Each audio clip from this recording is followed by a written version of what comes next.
Oi, gente, bom dia a todo mundo. Acho que algumas pessoas aqui já devem me conhecer, né, da aula de exercícios, mas vou me apresentar de novo, só para a gente se conhecer um pouco antes. Eu sou Isabela, sou uma das professoras do Núcleo de Inglês. Estou aqui com a Dani, que também é professora, e hoje ela vai estar me ajudando um pouco no chat, né, conforme vocês forem mandando dúvidas também. Mas eu queria primeiro dizer que sejam todos muito bem-vindos, né? Estou muito feliz de dar essa primeira aula para vocês de inglês. E, enfim, espero que a gente tenha um semestre aí muito proveitoso. E é isso, Dani, você quer falar alguma coisa, se apresentar? Pode ser também, claro, rapidinho. Fala. Tudo bom, gente? Sejam bem-vindos. Meu nome é Daniela. Eu acho que cheguei um pouco depois, sou mais novata no grupo, mas estou bastante contente, animada, né, de ajudar aqui nessa nossa missão de preparar vocês para Enem, vestibular, né, nessa reta final, que já está no semestre, então é reta final, né? Vamos lá. É isso, já está bem perto, né, gente? Nervoso. Tira o pau e pedrada, como dizia um professor meu.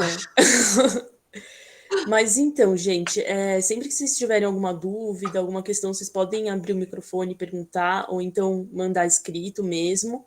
Interajam com a gente, que a gente vai também ficar pedindo para vocês interagirem, então não vai ter escapatória.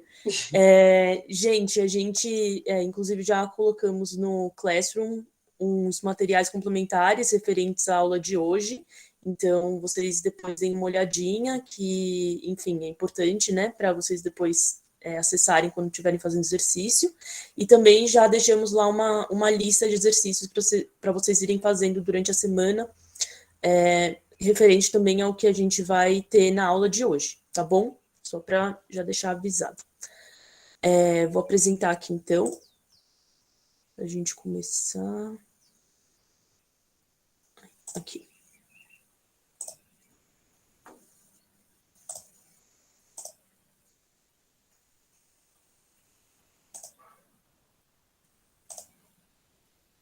Opa. Tem bastante material mesmo.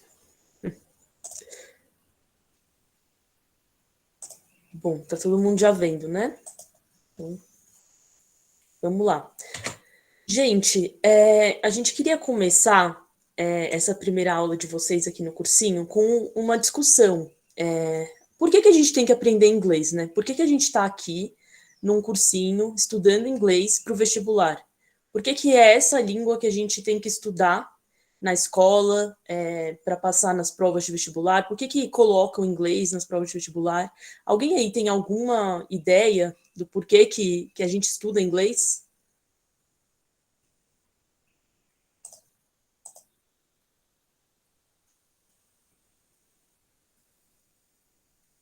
Porque é uma língua universal, sim. Tem relação com a globalização, com certeza. Que mais? Alguém tem mais algum chute aí? Mas por que é o inglês, não outra língua qualquer? Alguém sabe?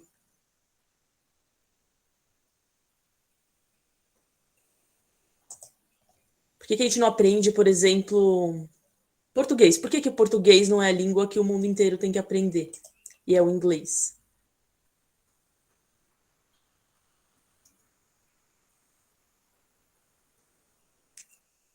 A gente vai, enfim, tentar dar uma resposta aí inicial sobre isso, porque acho que é importante, né? A gente ter sempre um motivo para saber o que a gente está estudando, né? Porque o inglês, além de ser a língua universal, é usada com mais frequência. Exatamente, gente. O inglês realmente é a língua universal atualmente, porque os Estados Unidos é a primeira potência. Olha aí, já começou a ter uma, uma resposta aí mais no que eu estava procurando. É exatamente isso. A gente tem uma influência muito forte dos Estados Unidos hoje, e a língua oficial dos Estados Unidos acaba sendo também a língua mais usada. Mas, enfim, gente, é importante a gente entender os motivos para a gente estar estudando alguma coisa, justamente para a gente saber o porquê que a gente está estudando e ter mais motivação, né, para estudar e seguir em frente. Então, a gente preparou uma apresentação aqui para ir meio atrás das origens do que tornou o inglês essa língua universal que vocês falaram. Então, a primeira coisa é que o inglês é a primeira língua de 335 milhões de pessoas e a segunda língua de mais de 500 milhões de pessoas que não são nativas. Então, gente, é a única língua do mundo que tem mais gente falando que não é nativo do que nativo. Tem mais gente que fala o inglês como a gente, com sotaque e com variações, do que pessoas que nasceram num país que fala inglês de fato e são fluentes, assim, de falar como língua nativa, né? É uma questão muito curiosa, porque isso mostra como o inglês chegou em todos os lugares do mundo mesmo. Para tanta gente que não vive num país que fala inglês, saber falar também inglês. Aí em azul, nesse mapa, são os países que têm inglês como a língua oficial. Em azul escuro, só para dar diferenciação para vocês, é onde o inglês realmente, além de ser a língua oficial, ele é falado como a primeira língua no cotidiano, no dia a dia das pessoas. E em azul é onde o inglês entra como uma língua oficial, mas muitas vezes não é a primeira língua de fato que as pessoas falam no dia a dia, né? Então, por exemplo, na Índia, tem várias línguas que são faladas em cada parte do país, mas o inglês é a língua oficial do país. Então, se você for na Índia, você vai ver gente falando hindu, Punjabi, assim, cada parte que você for tem uma língua específica, mas o inglês é a língua oficial do país. Mas para vocês verem como está, assim, em todos os continentes, literalmente, o inglês, né? Já oficialmente. E aí, voltando lá no tempo, a gente consegue olhar aqui como esse mapa é parecido, né? Esse aqui é o mapa de todos os países que um dia fizeram parte do Império Britânico. Então, o primeiro momento que o inglês começou a se espalhar pelo mundo foi justamente com a expansão do Império Britânico. Os ingleses começaram a fazer colonizações, depois que começou a dar certo, né, com Portugal e Espanha, eles resolveram se aventurar também aí pelos oceanos, e eles acabaram se tornando a maior potência ali entre as guerras napoleônicas e a Primeira Guerra Mundial. Então, entre 1815 e 1914, a Inglaterra foi hegemônica. Então, eles tinham o controle aí sobre, além de todos esses países que estão aí em rosa, que faziam parte do Império Britânico, eles tinham controle sobre os oceanos, assim. Então, eles estavam inseridos nas relações de todos os países, porque eles controlavam o comércio, eles controlavam, enfim, o tráfico de escravos. Então, a Inglaterra teve um papel muito importante aí no tráfico de escravos entre a África e a América. Então, enfim, eles eram realmente hegemônicos num período que foi chamado de Pax Britânica. Então, é um período entre guerras, que então Pax, do latim, que seria paz, que os ingleses, né, o Reino Unido, teve uma hegemonia mundial. E aí, gente, foi aí que começou a ter a disseminação do inglês. Então, já começou a partir daí a ter essa língua como língua oficial de todos esses países que estão em rosa, que, enfim, até hoje carregam isso, né? Opa, peraí que eu tenho que voltar lá para passar. Mas, gente, não foi com a Inglaterra que o inglês se tornou a primeira língua. Na verdade, até a Segunda Guerra Mundial, não era o inglês que era a língua universal. A gente poderia ver o francês mais nesse papel, não era exatamente como hoje, o inglês mas era a língua mais falada, assim, era a língua que era usada mais nas diplomacias, e só a partir do final da Segunda Guerra que o inglês começou a tomar esse papel. E isso não foi não foi por causa do Império Britânico, foi por causa dos Estados Unidos, que foi crescendo aí como uma potência econômica e militar.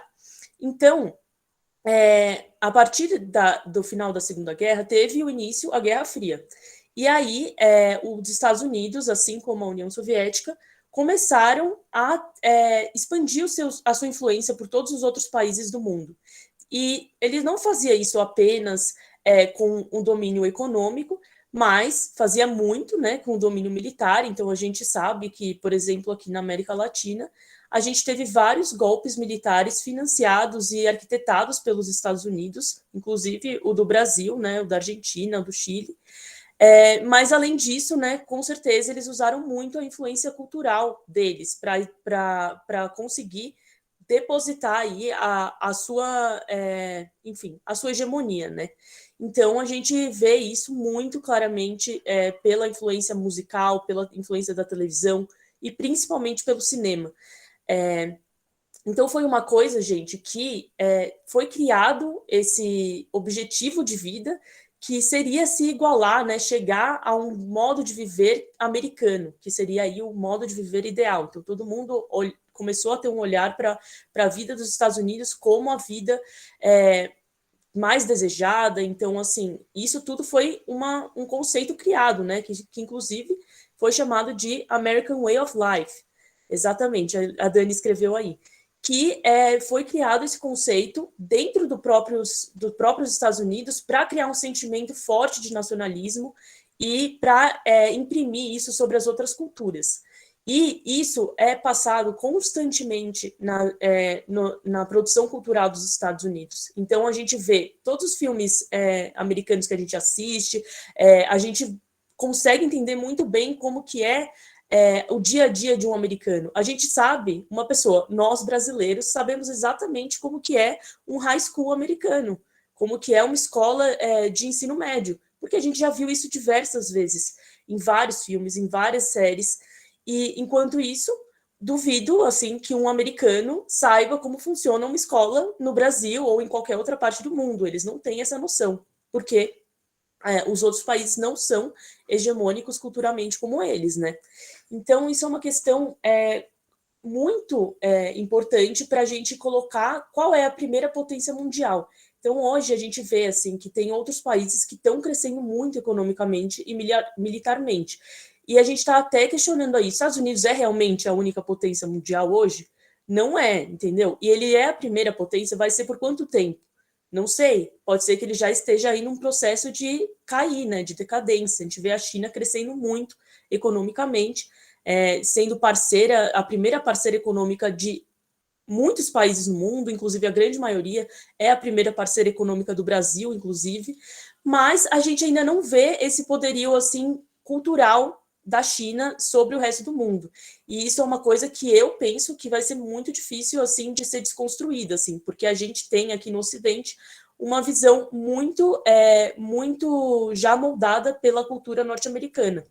E, enfim, para a gente conseguir que um outro país assuma uma posição como hoje é os Estados Unidos, esse país vai ter que ter uma influência cultural muito forte também, que hoje a gente não vê nenhum outro país tendo.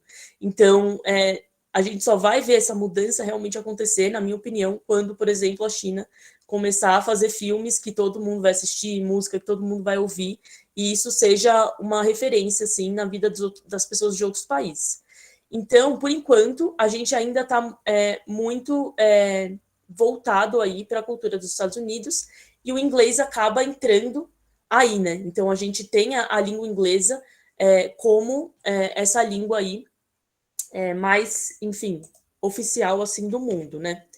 Então, por isso, né, que a gente vê que o inglês está sendo usado nos campos dos negócios, das ciências e da comunicação em todo o mundo como a língua oficial.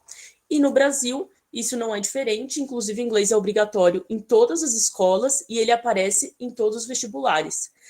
Aí eu fiz uma seleção de quantas questões de inglês cai em cada vestibular. Então, se vocês escolherem uma opção de inglês no Enem, vocês vão ter que fazer 5 questões de inglês no Enem. Na Unicamp, na FUVEST, na VUNESP, tem 10 questões de inglês na primeira fase. Na Unifesp, para quem vai prestar aquele vestibular de fase única, né, que é para os cursos de medicina, enfim, acho que tem alguns outros cursos que entram também, são 15 questões de inglês. E nas segundas fases da Unicamp e da Unesp, também entram aí 2 questões na Unicamp e 4 na Unesp, dissertativas.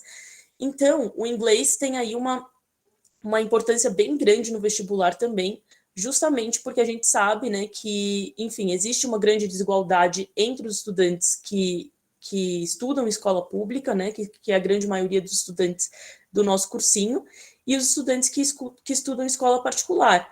Porque muitos de vocês, inclusive, já relataram para a gente, né, que na escola vocês não passaram aí do verbo to be, é uma coisa que é sempre repetitiva, é sempre a mesma coisa e é sempre muito pouco. Enquanto que uma pessoa que estudou numa escola particular ou teve a oportunidade de estudar numa escola de idiomas é praticamente avançado já no inglês, né, quando chega nessa altura do vestibular. E aí a gente vê que para essas pessoas pode ser que para elas já é garantido que elas vão acertar as questões de inglês. Então imagina, você vai numa FUVEST com 10 questões já garantidas. 10 questões de 90, é muita coisa. Comparado com uma pessoa que não sabe inglês, por exemplo. Por isso que é muito importante a gente estar fazendo essas aulas de inglês aqui no cursinho, porque a gente precisa aprender minimamente para a gente conseguir compreender as questões, para a gente conseguir responder o que o vestibular está nos pedindo, para a gente identificar o que o vestibular quer mostrar para a gente. Então, gente, alguém tem aí alguma questão em relação a essa primeira parte? Alguém quer falar alguma questão? Perguntas?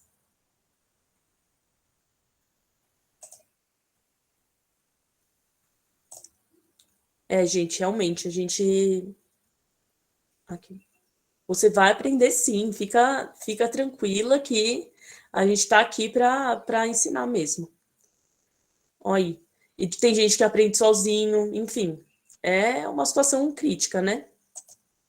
Mas vamos lá, gente. Então, para essa primeira aula, né, a gente trouxe esse texto para a gente ler juntos, tentar compreender o que o texto está passando e discutir algumas questões em relação a ele. Alguém quer fazer essa leitura? Quer começar lendo aí o primeiro item do texto? Alguém se voluntaria nessa manhã já falar inglês um pouquinho?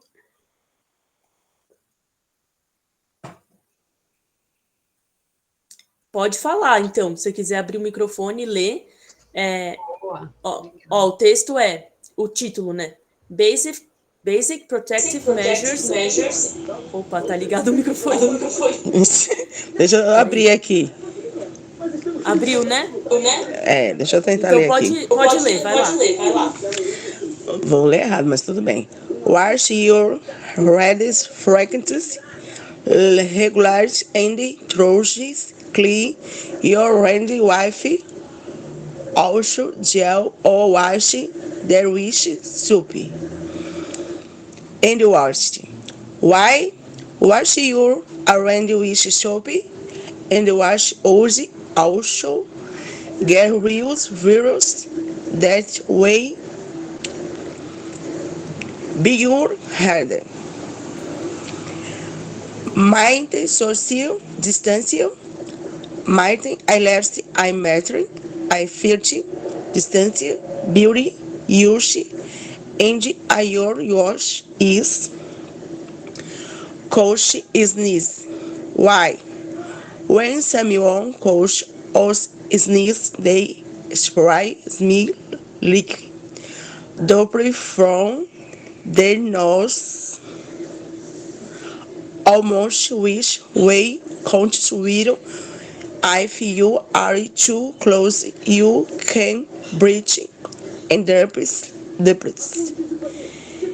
E cruzes ainda. Ficou pequena aqui minha tela. Para em cruz, né? Cruise the COVID-19 virus and the person caught as the disease. Ótimo, muito obrigada. Posso desligar o seu microfone? Tá dando... Isso, boa, que estava dando um eco. Mas muito obrigada por ler o texto. Adorei que você já leu ele inteiro, assim, mas foi ótimo, assim. E aí, gente, eu queria perguntar: alguém sabe o que o texto está falando? Sobre o que esse texto está falando? Né? Qual que é o assunto aqui principal? Cuidados contra o Covid. Débora levantou a mão, pode falar. Pelo que eu entendi um pouquinho, em relação ao cuidado que tem que ter em relação ao Covid, os cuidados próprios, no caso, né? Para se cuidar em relação aos protocolos de saúde. Exatamente. Então, assim, qual objetivo você acha que teria esse texto, assim? Qual a intenção da pessoa que escreveu esse texto?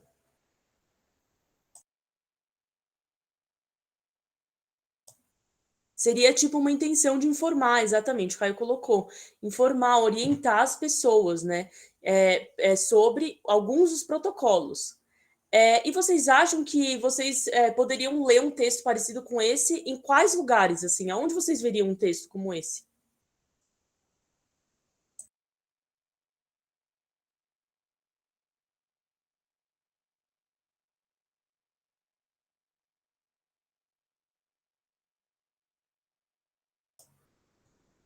No espaço público, posto de saúde, exatamente, na escola. Esse tipo de texto, gente, é muito comum a gente ver assim impresso e colado assim nos muros, aeroportos, com a circulação, estação de trem. Todos esses lugares são muito válidos, assim. E, inclusive, gente, é por isso que eu acho que esse texto a gente escolheu, porque é muito comum o vestibular trazer questões contextualizadas. Então, eu duvido que não vá ter questões de Covid nesse vestibular do próximo ano, assim. Estou falando de todas as disciplinas, não só do inglês. Mas é possível, seria possível ter uma questão exatamente com esse texto e fazer questões baseadas nele. Porque justamente é muito comum a gente ver esse texto exatamente sendo circulado em muitos lugares. Então, é possível que você tenha um panfleto que tenha exatamente esse texto, é possível que você tenha essa orientação numa escola. Então, é muito comum que um texto como esse apareça. E vocês já conseguiram entender a ideia geral do texto, o que é muito bom, porque é nisso que a gente tem que focar quando a gente está fazendo um exercício de inglês para o vestibular. A gente tem que entender o contexto, a gente tem que interpretar o texto, entender a ideia geral e, enfim, se atentar ao que a questão está pedindo para a gente ir buscar lá no texto de volta. Tá bom? Mas aqui, gente, eu queria trazer alguns vocabulários, né? Aproveitar que a gente já estava lendo o texto, para vocês aprenderem. Então, aparecem aí 3 verbinhos que eu acho que foram chaves nesse texto. Então, to cough seria tossir. To breathe, respirar. To sneeze, espirrar. Que são coisas que a gente, né? Tem um vocabulário muito de Covid, né? Porque todo tempo a gente está falando de tossir, respirar o vírus, de espirrar, enfim, é muito comum. E os droplets, que são essas gotículas, né? Então, quando a gente fala de vírus, a gente está falando de disseminação. Então, como que dissemina o vírus do Covid? Lá no texto, ele fala que é através de você respirar essas gotículas de ar que alguém tossiu com o vírus, né? Então, essa é a maneira que um vírus é disseminado. Tá bom? E aí, gente, ai meu Deus, eu sempre esqueço de ir lá. E aí, aqui estão destacados algumas palavrinhas que eu gostaria de perguntar. Que tipo de palavra é essa? Todas elas são o mesmo tipo de palavra. Alguém sabe? Verbos, exatamente, são verbos. No imperativo aqui, em alguns casos, quando a gente está orientando, então, wash, clean, maintain, esses são verbos que estão aí dando orientações no imperativo. Ali no último parágrafo e ali no parágrafozinho do meio, tem também outros verbos que não estão no imperativo nesse caso, estão em outro tempo verbal. Alguém consegue identificar aí qual o tempo verbal que aparece aqui? Por exemplo, kills, coughs, sneezes, spray. Qual é esse tempo verbal? Are, breathe. Presente. Muito bem, gente. Muito bem. Exatamente isso. Esses aqui, então, essas palavras que estão destacadas são todos verbos que estão no presente. E é justamente essa a matéria que a gente vai ter hoje, o Simple Present.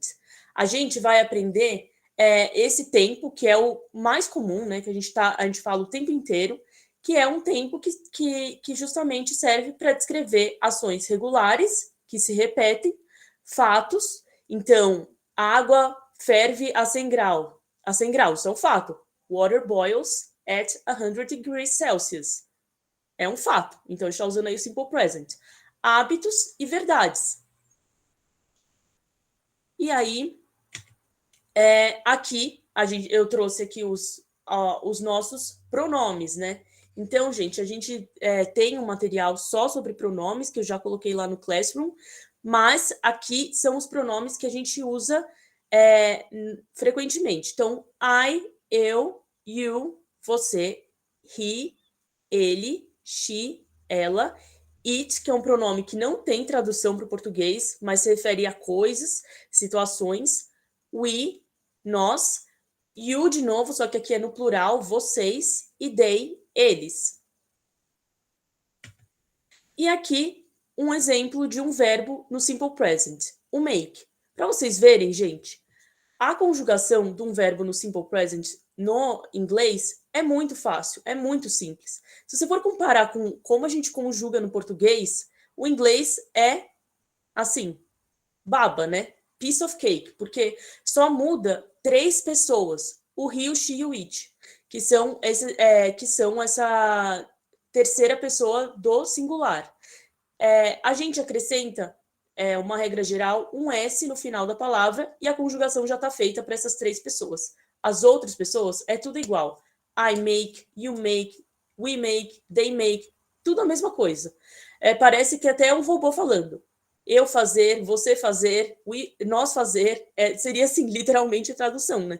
Porque o inglês, ele tem essa característica de ser uma língua, como a nossa colega Rebeca, que não está aqui hoje, outra professora de inglês fala, uma língua pobre. Ela sempre fala isso. É uma língua pobre, gente, é muito fácil. É uma conjugação aí bem simples que a gente aparece no he, no she, no it, no simple present, que são os únicos pronomes que mudam. Então, aqui, um exemplo. You make me feel happy. Você me faz sentir feliz. She makes me feel happy. Ela me faz me sentir feliz. Então, para vocês verem como ficaria essa conjugação desse verbo. E aí, aqui, algumas regrinhas que vocês não precisam decorar, mas só para vocês entenderem, gramaticais, que é quando a gente tem alguns verbos que terminam com essas letras. Então, por exemplo, O, CH, SH, SS, X e Z. Em vez de a gente adicionar só um S, a gente tem que adicionar um E e um S. Então, I go, she goes. I do, she does. A gente adiciona esse Ezinho também, para a gente conseguir colocar para a terceira pessoa do singular. E aí, no caso de terminar com uma consoante mais um Y, a gente tira o Y e coloca IES. I study, she studies. Então, são algumas regrinhas que tem a mais aí para vocês conseguirem entender que vocês vão estar lendo um texto e vai aparecer essas diferenças, mas que não é uma coisa que vocês precisam necessariamente decorar. Vocês vão começar a entrar em contato mais com isso, e isso vai sendo, naturalmente, vocês vão absorvendo essas terminações, e vocês vão lembrando como que se forma quando aparecer aí, em algum momento, vocês tiverem que escrever. Então, gente, vamos lá. Tem aí um exercício. Como ficaria essa frase? Lucas only, blá, blá, blá, horror movies. Qual é a melhor alternativa para completar?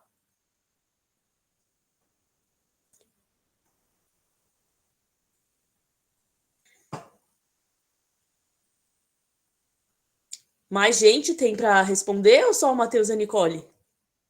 Vamos lá, gente. Isso. Boa. Isso, a grande maioria de vocês respondeu C ou B. Aqui a resposta certa, gente, é a C. Por que a resposta C é a certa?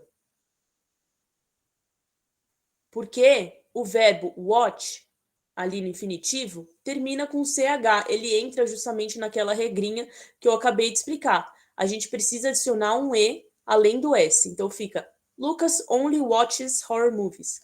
O Lucas apenas assiste filmes de terror. Tá bom? E aí, gente, aqui tem uma questão que vocês vão ver em todos os tempos verbais, que é a questão do verbo auxiliar.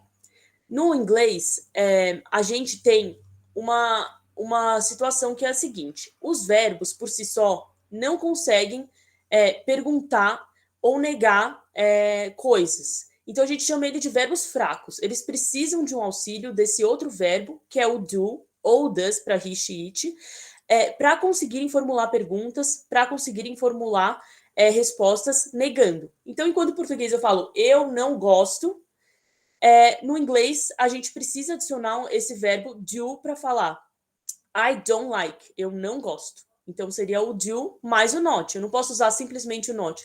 Se eu falar I not like, tá errado. Não existe isso no inglês. A gente precisa usar esse verbo auxiliar para dar essa força para a frase existir. Então, aí a gente tem um diálogozinho entre um menino e uma menina. O menino pergunta, do you like to dance? Você gosta de dançar? Aí ele está usando o verbo auxiliar do, porque ele está se referindo a uma pessoa you. Então, para o you, a conjugação é do. Do you like to dance? A menina responde, no, I don't. Eu não gosto de dançar. Aí ele pergunta de novo, does your sister like to dance? Agora ele está usando does, porque ele está falando da irmã, que é uma she, uma ela, né? Então a conjugação muda para does. Does your sister like to dance? E aí a menina responde, yes, she does. Sim, ela gosta. She is a professional dancer. Ela é uma dançarina profissional. E aí tá a irmã da menina dançando do lado, uma bailarina. Alguém ficou com alguma dúvida em relação a isso do verbo auxiliar? Vocês entenderam a função dele?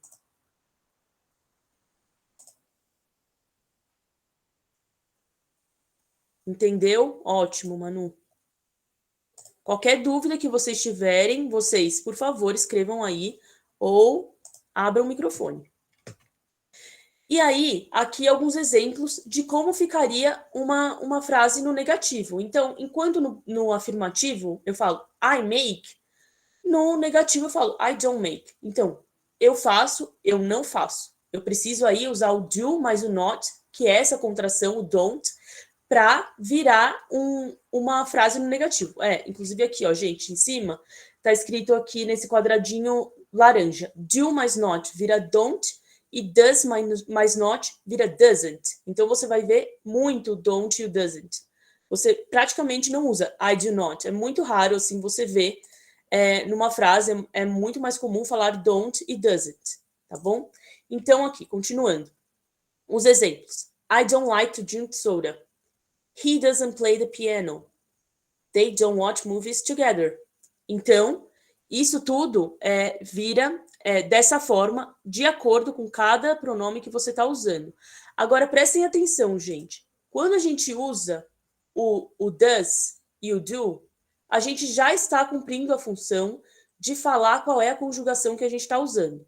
Então, percebam, quando a gente, ali na frase, he doesn't play the piano, o play voltou para o infinitivo. Não é o plays com S no final, que seria a conjugação para o he, que é essa pessoa, o ele. Ele volta para o infinitivo porque o does já está cumprindo a função de fazer essa conjugação para ele. Então, a gente não repete essa conjugação de novo ali no verbo principal. Então, he doesn't play the piano. O play, que é o verbo principal, que é sobre o que a gente está falando, tocar piano, ele volta para o infinitivo quando a gente usa o verbo auxiliar does. Isso ficou claro, gente? Ali, o pessoal está falando no chat. Isso, ó, com S, vale para he, she, it, como a Dani está escrevendo. São as terceiras pessoas do singular. Todos os outros aqui, I, you, we, you e they, é make, sem o S no final. E aí, quando a gente usa para a terceira pessoa do singular, he, she, it, o doesn't, o make volta pro infinitivo, porque o does já está cumprindo essa função de conjugá-lo. Tá certo, gente? A gente não faz essa repetição, senão ficaria uma coisa redundante. Doesn't makes é redundante. Já tem a conjugação no does, não precisa conjugar no verbo principal também. Tá bom? Vamos lá, gente. Então, aqui, como ficaria essa resposta aqui? They, blá, blá, blá, fast. They are slow. Então, eles, alguma coisa rápido, eles são devagares. Então, o que cumpriria ali a função?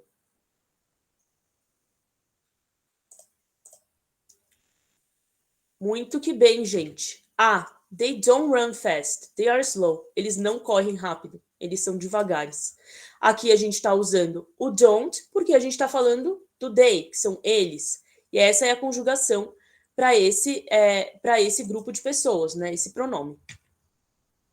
E aí, gente, só para trazer aqui uma coisa que vocês sempre falam, que vocês já aprenderam, o verbo to be, mas que é importante, né? Todo mundo tem que ver. O verbo to be é um verbo um pouco diferente dos outros. Ele não é um verbo que enfim, ele vai ser conjugado daquela forma. Ele tem uma conjugação um pouquinho diferente. Para o I, a gente vai ter o am, que é uma forma que é só para o eu. E aí, para o you, para o we e para o they, are, e o he, she, it, is. São, de novo, aí 3 forminhas da gente colocar o verbo. Isso no presente. Então, os exemplos. She is my cousin, they are crazy, we are friends. Lembrando que o verbo to be significa ser ou estar. É a mesma forma para a gente falar dessas duas coisas. Então, quando a gente fala she is my cousin, ela é minha prima. Agora, quando a gente fala they are crazy, pode ser eles são loucos ou eles estão loucos, né? Não tem como dizer. Você usa para os 2 casos. We are friends, nós somos amigos. E aqui, gente, como ficaria? This is Marcella, she, blá, blá, blá, my younger sister. Qual que é a resposta? Exatamente. Letra A. She is my younger sister. Ela é minha irmã mais nova. Tá certo, gente? E aí, uma característica do verbo to be também é que, diferente daqueles outros verbos que a gente estava comentando, o verbo to be é um verbo forte. Ele não precisa do verbo auxiliar. Ele consegue negar e questionar sozinho. Então, se assemelha um pouco mais com o que a gente tem no português. Então, a gente pergunta só com um verbo, né? A gente não tem um verbo auxiliar. No inglês, são alguns verbos que são fortes o suficientes para não ter o auxiliar, e o verbo to be é um deles. Então, aqui, um diálogozinho meio maluco que eu criei, que vai dessa forma. Um menino pergunta, Hey, are you an alien? Você é um alien? E aí o alien responde, Yes, I am, but I live on Earth. Mas eu moro na Terra. Wow, is your friend an alien too? Seu amigo também é um alien? E ele falou, No, he isn't. Ele não é. Tá vendo como o verbo to be se nega sozinho? O isn't é uma contração do is not. Não precisa do does aí, porque o verbo to be consegue fazer isso. All my friends are human. Então, aqui aparecem alguns exemplos de como a gente usa numa pergunta ou numa negação o verbo to be sem precisar do verbo auxiliar. Aqui ficariam as contrações que eu estava falando. Então, I am not, isso aí é a única contração que não vai existir. Não existe contração de am not. É assim mesmo que a gente fala. All, sim. All são todos os meus amigos. Então, deixa eu voltar lá para o diálogo. All my friends are human. Todos os meus amigos são humanos. Tá certo, gente? Alguém tem mais alguma dúvida aí de vocabulário? Seguindo. E aí, para o are not, a gente usa essa contração aren't, e para o is not, a gente usa essa contração isn't. Então, quando a gente usa no he, no she, no it, o is, que é a conjugação do verbo to be para essas pessoas, a gente junta o not e fica is not. Então, ali, you aren't human, você não é humano. He isn't a soccer player, ele não é um jogador de futebol. Soccer aqui é futebol do nosso, gente. Futebol, bola no chão. I am not the same, eu não sou o mesmo. Depois de alguma coisa, eu já falo assim, eu não sou o mesmo. Vamos lá, gente. Aqui no negativo. Qual que seria a melhor opção? They, blá, blá, blá, from Brazil. They are Mexican.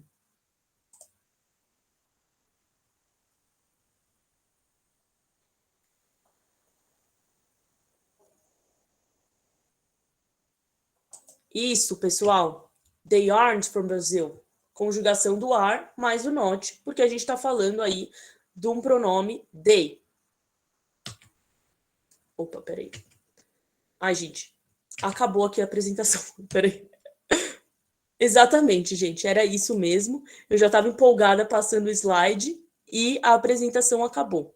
Eu quero saber, alguém ficou com alguma dúvida em relação a algum conteúdo de hoje?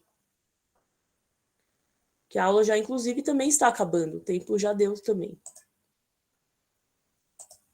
Hein, gente? Alguém tem alguma dúvida? Quer perguntar?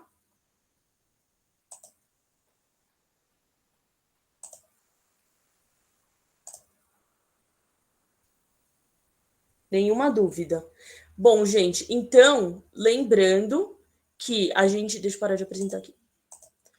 Que a gente já colocou um material complementar para vocês estudarem mais essa questão do Simple Present e do verbo to be. E também colocamos um material de pronomes, que a gente não teve tempo de explicar tão profundamente, mas está lá os pronomes bem direitinho, assim, bem explicadinho, lá no Classroom. Colocamos também uma lista de exercícios para vocês praticarem durante a semana, e a gente vai ter nossa aula de exercícios, gente, na quinta-feira, com outros exercícios, além dessa lista que vocês vão fazer. Mas, claro, se vocês quiserem tirar dúvidas sobre a lista, vocês podem tirar, né? Levem as dúvidas para a aula. Mas é muito importante que todo mundo vá nessa aula de exercícios para a gente conseguir fazer a prática, que é o que a gente vai precisar fazer no vestibular. E muito obrigada, gente, aí pelas mensagens. Que bom que vocês gostaram da aula. E era isso, pessoal. A gente vai ficando por aqui, tá bom? Eu e a Dani. Vocês têm outra aula agora. Gente, obrigada. Adorei vocês super participativos aqui no chat. Espero que a gente tenha conseguido, né, tirar as dúvidas de vocês. Mas é como a Bela falou, né? Venham na aula de exercícios. Juntem mais dúvidas, né? Pratiquem, porque acaba que sempre surge mais dúvida quando a gente pratica, né? Às vezes, tipo, durante a explanação não surge tanto porque tem alguém ali explicando e tudo parece fácil, mas aí na hora de fazer exercício aparecem as dúvidas. Então, né, tirem um tempinho para fazer exercício. Eu sei que está muito puxado para vocês, mas tentem fazer esse esforço, porque vai valer a pena, assim. São os exercícios que fixam o conteúdo para vocês, né? Só a parte explanativa é o que vocês, assim, tendem a reter menos, se não praticar. Então, a prática é super importante. E Exatamente. estaremos na aula de exercícios para ajudar vocês. É o Rafa, né, que vai... Sim, gente, vocês vão acabar...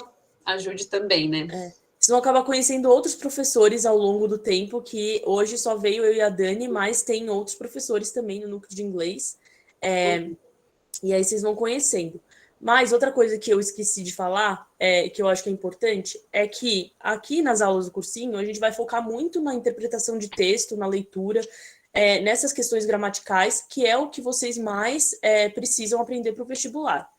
Mas se vocês tiverem, assim, tempo, peguem e escutem música, assistam filmes, séries em inglês e tentem prestar atenção para vocês ficarem mais familiarizados com o som, com a escuta, né? Que também é uma parte do inglês muito importante, que a gente não vai conseguir focar tanto aqui. A gente sempre traz um pouquinho quando a gente pode, né? De música, essas coisas. Mas a gente foca mais na interpretação, que é o mais importante para o vestibular, tá bom, gente? Mas fiquem atentos a isso quando vocês puderem aí no tempo livre. Tá bom, gente? Daniela, você parece uma professora de balé. Meu Deus! Muito obrigada, mas assim, acho que não podia estar mais longe disso, viu? Eu não tenho muito essa graça que pode parecer. Eu jogava basquete, eu era mais do time de esportes, contato. A Daniela parece a Nilce. Mas obrigada, talvez a minha mãe também ache, eu acho. Ai, gente. Vocês são demais. Ai, obrigada, gente. Vamos gente, lá, então. Fofas, obrigada. Que vocês têm outra aula. Beijinho, gente. Beijo, gente.